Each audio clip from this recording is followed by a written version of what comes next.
Само 3 месеци траеше радоста на семејството Абушеви заради новоизградената куќа на високиот дел во турското мало во Струмица.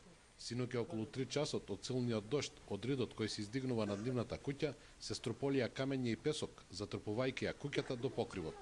Во моментот кога се случила хаваријата, тие спиеле, но за среќа биле во другата соба, а ударот предизвикал голема штета во едната од двете соби. Спијахме и се тресиме цел куќата и се ти земе вонка.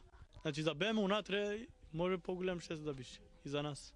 Жителите на турското мало велат дека досега не се случило такво нешто, иако нивните куќи се лоцирани веднаш под ридот.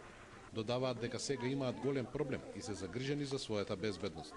И одгоре има проблем, види каква е ситуацијата. Што да правам? Сопственикот на куќата апелира за помош, бидејќи поради непристапниот терен не може сам да ги исчисти наносите за да може да ги санира оштетувањата.